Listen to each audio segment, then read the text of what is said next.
Hi guys, it is Mr. Fed. Welcome back to the channel. I am back in the man cave, and today's video will be showcasing you my pickups from my very own £30 CEX Challenge. I note some gaming channels have done the £30 CEX Challenge, which basically involves taking your 30 hard-earned pounds into CEX to see what bargains or pickups you can get. Now, because YouTube is all about monkey see, monkey do, I thought I'd have a little go at it myself.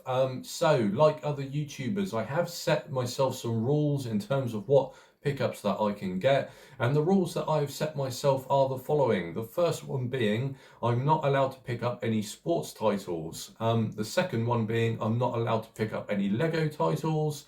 The third one being I'm not allowed to pick up any singing or karaoke titles. And the fourth one being is I'm not allowed to pick up any dancing or fitness titles.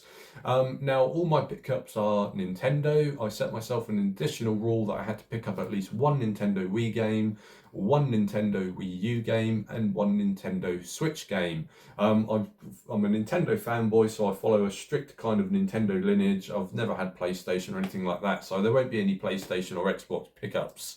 So with that being said, how did I do? Well, the first game I picked up was for the Nintendo Wii, and it's this game here. It is the Teenage Mutant Ninja Turtles. Now, I only paid £2 for this game. With all the games that I picked up, I didn't know anything about it previously. I picked it up because I'm in my mid-40s, and if you're in your mid-40s, who doesn't love the Teenage Mutant Ninja Turtles? So I've subsequently done some research and I've had a look on Metacritic. Unfortunately, the reviews for this game are not good. I think it averages the reviews are about 40%. So I'm not expecting it to be a great game. But for £2, having a Teenage Mutant Ninja Turtle game in the collection, I was quite happy with that. So that was my first pickup. Let's move on to the second pickup. The second pickup I think I did a little bit better with. Second pickup is this one here. It's Batman, the Brave and the Bold. Now, I only paid £4 for that. Now, I've subsequently had a look on eBay, and the cheapest game going on eBay for this is like £8, £10, £12, £15, can go up to £20. So to get this game for £4, I thought was quite a bargain. Again, I've had a look on Metacritic. The reviews are slightly better. It's sort of averaging around 75%. So I think this game is going to be pretty good. And if you're a Batman fan, it's going to be even better. I am a Batman fan. He's my favourite superhero. That's why I'm always swayed more towards DC over Marvel. So I could probably flip this, double my money if I so choose, but I'm not buying any of these games to sort of flip them. There's another thing about this game also is that it is the only Batman game released for the Nintendo Wii that isn't Lego, which kind of surprises me. If you think about all the games released for the Nintendo Wii, there was only one Batman game for it. So, I mean, if you know any different, then let me know in the comments. The third game I picked up, again, it was for the Nintendo Wii. Paid £10 for this one, and it is Heavy Fire, Afghanistan. Now, I have said on the channel before that I'm not kind of a massive first-party shooter fan. However, the first-party shooter experience, for me personally, is always enhanced if you're able to play it on that clever device called a Wii Remote and a nunchuck. Using motion controls. I absolutely love playing first-person shooters with the Wii Remote and the nunchuck. Now, I know that's controversial because I know there are a lot of gamers out there who absolutely hate it, which is fine. But for me personally, I prefer it over the dual thumbstick method because it's such a unique and clever and enjoyable way of being able to play these games. So this is £10. I had a look on eBay. The first listing of this game that came up on eBay was £55. The second listing on eBay that came up was £30. And then everything below that was like 15, 20, 25, £30. So I didn't see any copies of this game on eBay for cheaper than a tenner. So this looks like another kind of steal really that I could probably, flip for double my money if I wanted to. So that was my third Wii pickup, so really happy with that.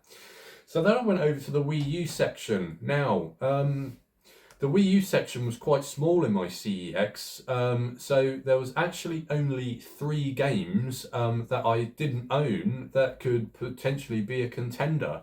And basically, those 3 games were whittled down to one. The first game was Pac-Man. But Pac-Man was priced at £30, and obviously I couldn't buy that because that would have wiped out my entire budget. The second Wii U game that I could have bought was Mario Tennis, but Mario Tennis was priced at £6, but it was a sports title, and obviously I've set myself a goal of not buying any sports titles, so I discounted that on the basis that it was a loosely kind of sports title. So it narrowed it down to one. The only Wii U game that I could viably buy that I hadn't already owned was this one here. And it's Hyrule Warriors. I've never owned Hyrule Warriors because to me, Hyrule Warriors doesn't really sort of fit or look like an image of what I traditionally see as being a Zelda game. The reviews are sort of average, around 75-80%. I've never played it before. At the end of the day, it's a game I don't have. It's a first-party Nintendo title, and it's only £6. So, I mean, it will go nicely in the collection, and it will give me an opportunity to play this. And my perception of it, my prejudice towards it, might be completely misguided and completely wrong. I might really, really enjoy it. I don't know. So that was my 4th pickup for the Wii U. So if you've been counting, that leaves me, we've spent £22, that leaves me a budget of £8. £8 to get a Nintendo Switch game. Was I even going to be able to find a Nintendo Switch game for £8? Well, as it so happens, there was one Nintendo Switch game in all of CEX Southampton for £8, and I got very lucky because it perhaps isn't a game I would even look at.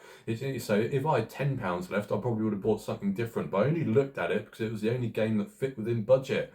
And it's this one here. It is No More Heroes 3. Now, I didn't even realise they released a third No More Heroes. And the guy behind the counter in CEX, he looked at it. And I knew the look on his face. He looked at it and he was sort of, inquiring about it, and I think that he realised that CEX may have put the wrong price point on this game, and then that kind of realisation sort of came over his face that, well, that's CEX's fault and not mine. I've subsequently taken it home. I've had a look on eBay, and this game, cheapest I found it is for £15, but generally price points range between £20 to £35 for this. So I think I've got another steal here, and I think it's another game that if I wanted to, I could probably flip and double my money. Had a look at the reviews. The reviews look quite good. Metacritic score, average around 75%. Now, look at that. It's rated 18. 18. When was the last time I saw a Nintendo Switch game or any game for Nintendo rated 18? I can't remember the last 18 game I picked up for a Nintendo. So I'm really kind of curious as to what that's about. So this is the 3rd installment in the No More Heroes franchise. So I think I got really lucky there, and I think I picked up an absolute bargain. So those are my 5 pickups. I spent £30 exactly, didn't go over budget. So I got a Teenage Mutant Ninja Turtles game, I got a Batman game, I got a kind of a first-person shooter game, which I think, with the Wii remote and the nunchuck, I think I'm going to have a good time with that one. Picked up a first-party Nintendo title for the Wii U, and by hook or by crook, I think I got quite lucky. I got No More Heroes for £1. So that is my CEX challenge, guys. I think I'm going to try and do a CEX challenge once a month, and sort of, because it does actually get you looking at games that you perhaps wouldn't necessarily normally look at. But that was it. Thanks for watching, and I'll see you in the next one.